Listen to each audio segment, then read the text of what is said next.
तासापासून गाणे चालू होते. त्या अगोदर 2 तासापासून जवळपास 5-6 तास तुम्ही या रमाई जयंतीच्या निमित्ताने इथे उपस्थित आहात. खरं तर हे सुंदर कार्यक्रम झालेला आहे. तुम्हाला सर्वांचे ऋण कसे व्यक्त करावेत हाच प्रश्न आमच्या समोर आहे. पण याच्यापेक्षाही ऑनलाईनवरती अनेक पाहुणे मंडळी आपली मित्रमंडळी आमची पाहिलेली आहे आणि त्यांनी तुमचं कौतुकी केलेल्या लेकरांचं आपल्या सर्वांच्या. तर या सगळ्या गोष्टी करत असताना रमाईचा जो काही आदर्श आपल्या डोळ्यासमोर आहे तो आपल्याला कसा घेता येतो याचा विचार तुम्ही सर्वांनी कराल अशी अपेक्षा या जयंतीच्या निमित्ताने मी आपल्याकडून करतो आहे. दुसरी एक जाता सूचना अशी आहे की गेल्या अनेक दिवसापासून हा प्रश्न माझ्यासमोर होता की बुद्ध विहार समितीचा तो तुम्हाला लवकरात लवकर सोडवण्याचा प्रयत्न तुम्ही कराल आणि जे काही बाकीचे कामं आहेत ते कामं करण्यासाठी पुन्हा एकदा महिला मंडळ समोर येईल का याचा विचार तुम्ही सर्वांनी करावा अशी एक अपेक्षा आपल्याकडून करणार आहे. आणि छोट्या मोठ्या कार्यक्रमामधून जोपर्यंत तुम्ही एकत्र येत नाही तोपर्यंत समाजाचा विकास होऊ शकत नाही. याच्यासाठी एकत्र बसणं गरजेचं आहे. मुलं बसणं गरजेचं आहे, मोठी माणसं बसणं गरजेचं आहे, महिला बसणं गरजेचं आहे. त्याच्याशिवाय समाजाची प्रगती होऊ शकत नाही. याच्यासाठी पुढाकार घ्या आणि दर कोणत्याही एका दिवशी आठवड्यातून एक दिवस तुम्ही कृपा करून बोधवाड्यातील सर्व बोध उपासक उपासिका लहान लेकरं आपण सर्वांनी एकत्र येण्याचा प्रयत्न करत चला. त्याच्याशिवाय आपली प्रगती होऊ शकत नाही. जयंती साजरी करणे म्हणजे विकास नाही. बाबासाहेबांना डोक्या घेऊन नाचणं म्हणजे विकास नाही. बाबासाहेबांच्या गाण्यावरती नाचणं म्हणजे विकास नाही. तर विकास तुमचा करून घ्यायचा असेल तर बाबासाहेब आपल्या आयुष्यातल्या शेवटच्या टप्प्यामध्ये म्हणाले होते तुम्हाला खऱ्या अर्थाने सुखाचा संसार करायचा असेल, तुम्हाला खऱ्या अर्थाने संस्कार तुमच्यावर घडवायचे असतील, खऱ्या अर्थाने तुम्हाला एकत्र राहायचं असेल तर दर रविवारी विहारामध्ये येणं गरजेचं आहे. कारण या बाबासाहेबांच्या शेवटच्या वाक्यानं आपल्या आयुष्याचं सोनं होणार आहे. आणि म्हणून एवढं सुंदर असं विहार इथं आपल्याला उपलब्ध करून दिलेलं आहे समितीनं. तर याचा फायदा तुम्ही तुमच्या संसाराच्या सुखासाठी करून घ्या, आपल्या लेकराच्या प्रगतीसाठी करून घ्या. तुमच्या लेकरांना जर खऱ्या अर्थाने संस्कार तुमच्या लेकरावर टाकायचे असतील तर विहाराशिवाय पर्याय नाही. भारतीय बौद्ध महासभा असेल, त्रिरत्न बौद्ध महासंघ असेल, अनेक कोणती संस्था असेल, या संस्थेने वेगवेगळे शिबिर आयोजित करतात. त्या शिबिरामध्ये गेल्याशिवाय पर्याय नाही. तर याच्यासाठी तुम्ही प्रयत्न कराल अशी अपेक्षा रमाई मंडळाकडून मी करणार आहे बरं का. आणि त्रिरत्न मित्रमंडळ असेल, पॅन्थर फोर्स असेल, आमचा समिती आमची असेल, या सगळ्या समितीकडून तर जस्ट फार मंडळी आमचे पंडित दादा असतील, जिके दादा असतील, आरटी असतील, राजू असेल किंवा देवदास असेल, सुभाष असेल, अभि असेल, भैया असेल, हे सगळे जे पोरं आहेत यांच्याकडून फार मोठी समाजाची अपेक्षा आहे की तुम्ही सर्वांनी या सर्वांना एकत्र आणून समाज कसा सुखाने आणण्यासाठी प्रयत्न करेल याच्यासाठी प्रयत्न तुम्ही सर्वजण करा. अपेक्षा आम्ही काय करणार, आम्ही उंटावरून शेळ्या ओढू शकत नाही. फार झालं तर महिन्याला किंवा महिन्याला 15 दिवसाला एखादी चक्कर आपल्याला गावात मला करता येईल. याच्यापेक्षा मी जास्त करू शकत नाही. त्याला म्हणतात उंटावरून शेळ्या वळणं, मी करू शकत नाही. आणि म्हणून तुम्ही कृपा करून गावातल्या लोकांनी पुढाकार घ्या आणि या सगळ्यांना एकत्र आणण्याचा प्रयत्न कराल. इमान एक बार हे सांगा, तुम्ही या विहारामध्ये येणाऱ्या महिलांनी तुम्ही का नाही येत विहारामध्ये, बाकीच्या का येत नाही विहारामध्ये? 8 दिवसातून बाबासाहेबांनी आपल्या आयुष्यामध्ये, आता तुम्ही रमाईला ऐकला, रमाई आणि बाबासाहेब आपल्या स्वतःचे 4 लेकरं समाजाच्या विकासासाठी घालवले. अन्न किंवा पाण्यावानी किंवा औषधाविना बाबासाहेबांची लेकरं गेली तुमच्या सगळ्याच्या विकासासाठी.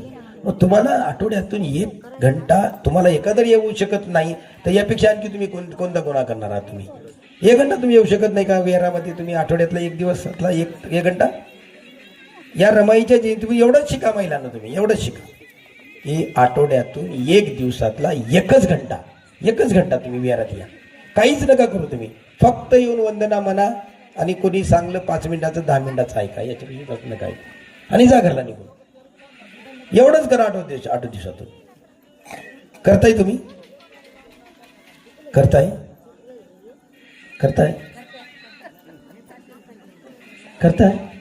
मला आता गाणं वाजू द्या बरं. कसं आवाज ना, कसं नाचताय तुम्ही, आवाज होतय. येताय का विहारामध्ये महिलांनो? येतो म्हणले त्यांनी हातवरी करा. बाबांनो येता म्हणले हातवरी करा. कोणी बी आमची वहिनी तर करणार आहे मग नात येऊ देत नसेल तर एवढं करा. एवढीच अपेक्षा तुम्हाला सर्व करणार आहे. आणि दुसरी गोष्ट त्रिरत्न बौद्ध महासंघाच्या वतीनं त्रिरत्न विकास केंद्र, मानव विकास केंद्र मुखेडच्या वतीनं विहाराचं उद्घाटन होणार आहे आणि तिथे धम्मदीक्षा होणार आहे 10-15 लोकांची. ते खंडगावला 28 तारखेला शनिवार आहे सकाळी 10 वाजता. तर त्या कार्यक्रमाला तुम्ही मोठ्या संख्येने या. 2 रुपये खर्च करत चला तर तुम्हाला शिकायला मिळते. तर ते एक विनंती त्याबद्दल करणार आहे. आणि दुसरीच आता सूचना करणार आहे. मी मागे बऱ्याच जणांना म्हणालो होतो की मार्च महिन्यामध्ये 2-3 सुट्ट्या आलेल्या आहेत. तर त्या सुट्ट्यामध्ये आम्ही नियोजन करत आहोत 21 आणि 22 2 दिवसासाठी. 21ला सकाळी इथून निघणार आहोत, 22ला संध्याकाळी परत येणार आहोत. 2 दिवसाचा टूर होणार आहे गुलबर्ग्याचा.